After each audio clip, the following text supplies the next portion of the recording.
Hello everyone, welcome back to the videos. It's wonderful to have you here as always. So today in this video I'm going to give you guys a rundown on the new project car, what my plans are and all that other sort of nonsense. So here it is. It's bloody filthy at the moment, so I'm going to go ahead, give this thing a quick wash, nothing crazy, just wash it off with water, quick soap, and then we'll sit down, have a bit of a chat, and I'll go over what it is, what I'm putting in it, what I'm doing with it, and all that sort of nonsense. So stick around. For now I've got to get all that dirt off it.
Well, there we go, that's it.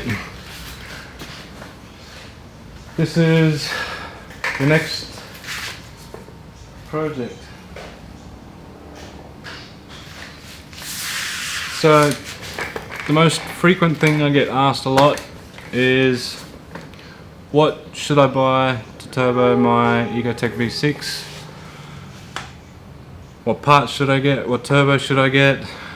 What should I do? Where do I start? So, my thoughts behind this project, well, for starters I'll introduce the car. This is what was my wife's 2003 BMW e46 318i. It's in not too bad a shape. The paintwork's okay for the most part. There is a few bad points in the paint here and there, but with a good cut and polish, a few other bits and pieces, this thing would actually turn up alright. The interior is not too bad. It's got that fake, well, look what looks like that fake sort of wood grain stuff all over it. The cream leather interior I'm not too keen on, but it is gonna stay. And yeah, so my wife was using it day to day to get to and from work, and the transmission in it is dead. It slips like a bastard for the first 10 kilometers that you drive it. It's hopeless. When I tried to film it to show you guys, it didn't want to do it as well as what it normally does. I'd have to take it out on the road. I think the registration's expired. But yeah, the first 10 kilometers you drive it, the transmission slips, you struggle to do 60 kilometers an hour. And then on top of that, the little 4-cylinder motor that's in it, on our way back from picking her family up from the airport, it decided that it didn't want to have any more power anymore, and you just couldn't do any more than 20 kilometers an hour with your foot buried to the floor. Not some sort of limp mode thing, I did try that, it wasn't that at all. I managed to get it up to about 80 k's an hour for a small amount of time, but it just has no power, and as soon as you hit a hill, it's done. It has a number of massive oil leaks on it, a coolant leak, and a few various other things. So I've taken it off her hands to give it the corn-fed boost treatment. Now what does that entail? Well, like I said before, the most common thing that I get asked is, how should I turbo my car? What parts should I use? What turbo should I use? Transmission, how do you tune it? What ECU, etc, etc. So the plans for this car, seeing as I have no money, it's all going into everything else and that greedy bastard everything. It's going to be a budget build. It's going to be the most budget thing that I can build, but also at the same time I want to test things like stock ecotec. How far can you push it? I have one in stock right now which has fresh graphite head gaskets. They cost me like $100 for the pair. Brand new plastic standard style inlet, lower inlet manifold gasket set, and a set of ARP head studs, and that's it. Stock valve springs, stock valves. The thing was gunky underneath it, like, to the point where I couldn't believe. And I crammed 16 pounds of boost through it and it held on. So how much power was that making? I don't know, we're going to find out. And that is the first thing that I normally say to people when they ask me, what should I do to turbo my ecotec? Fresh set of graphite head gaskets. One, so you know that they're good, and two, it's a bit of peace of mind, and three, while you're at it, you can put some ARP head studs in it. That is my next thing that I tell them. Fresh set of graphite head gaskets, ARP head studs. I have a 4L60E in stock, so how far can we push one of those? I don't know. I don't know of anyone that's really tested it standard. I'm going to try and keep it as stock as possible because I don't have money. I have one in stock. I'm just going to slap it all together and see what happens. If the transmission snaps the input shaft or grenades itself, or chews the planetary gears out of the guts of it, or the clutch packs, or the second 3 band, I think that is for them, or second 4 band. If it munches any of those bits, we're going to find out at what power level or what boost level or something. And what turbo should I use? Should I use an eBay turbo? Should I go for a genuine Garrett? Should I use a Borg Warner, or any of the combination of the two? Well, I'm on a budget, so I'm going to try an eBay turbo first. Is it going to be an expensive eBay turbo, or is it going to be something cheap and nasty?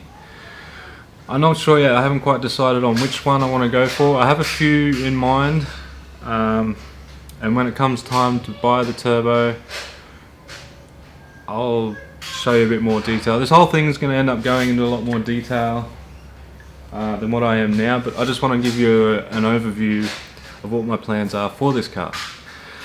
So power wise, I want to make as much as I can on that standard ecotec with graphite head gaskets. Will valve springs be a problem? I don't know. I'm going to find out where the standard valve springs become a problem.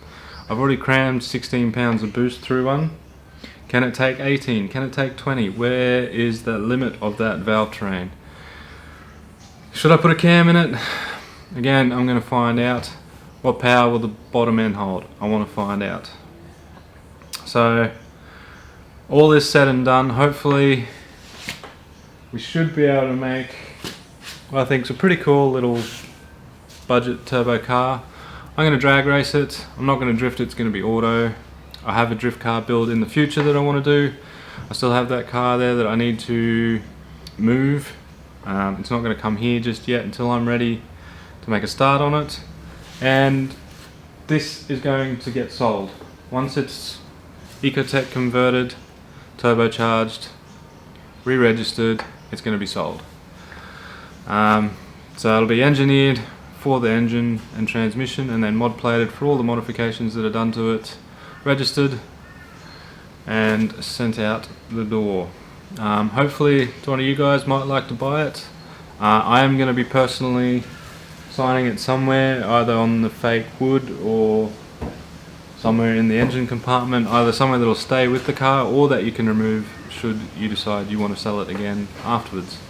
I am going to try and see if I can get the boys from Nugget Garage to sign it as well.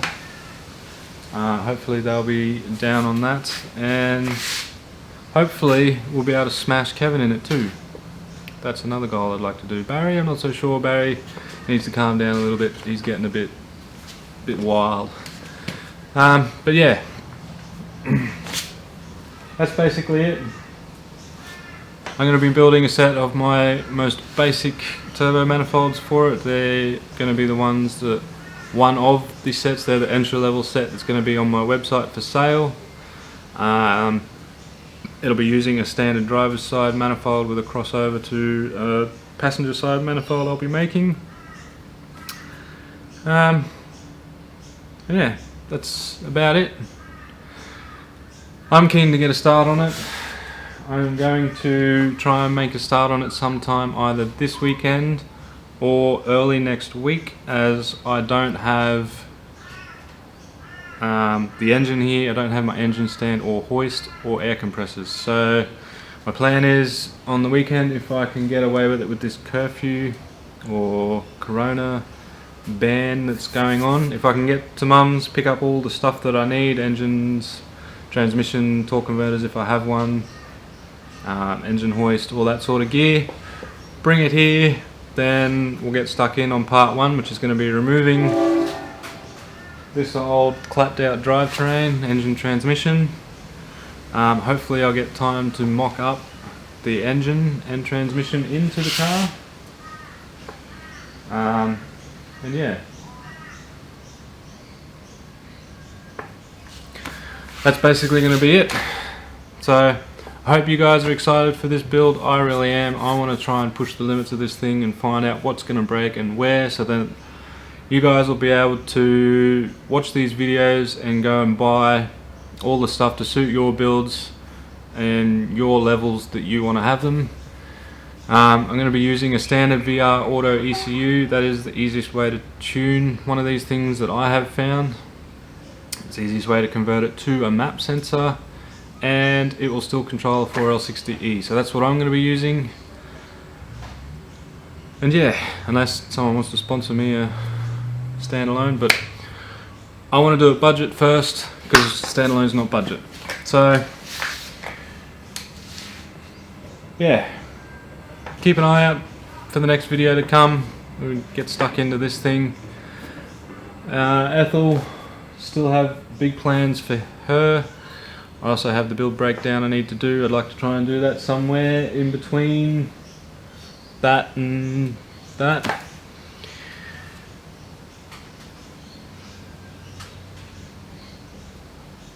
But yeah, anyway, like I said, I hope you guys are excited for this build. I'm excited. I'm looking forward to testing the limits of stuff, like I said. And yeah, that's basically going to be it from me in this video. Stay tuned for the next one, part 1. And yeah, throw a comment down below what you think, what you want to see on the car parts wise.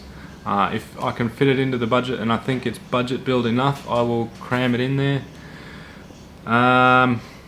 Leave a like, head over to the website, grab yourself some merch. I'm not wearing my shirt again like an idiot. That's just cornfedboost.com. The link is in the description below.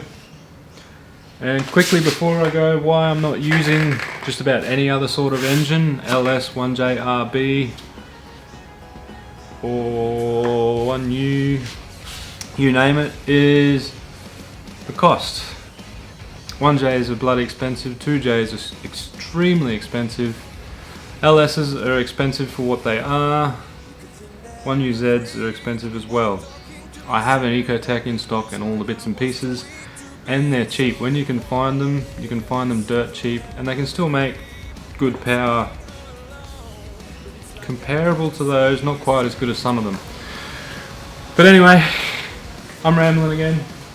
That's going to be it from me in this video. Thank you all for watching. Don't forget to throw your comment down below. Grab your merch from the store, cornfedboost.com, and I will see you guys in the next one when we start tearing this thing apart. Bye bye!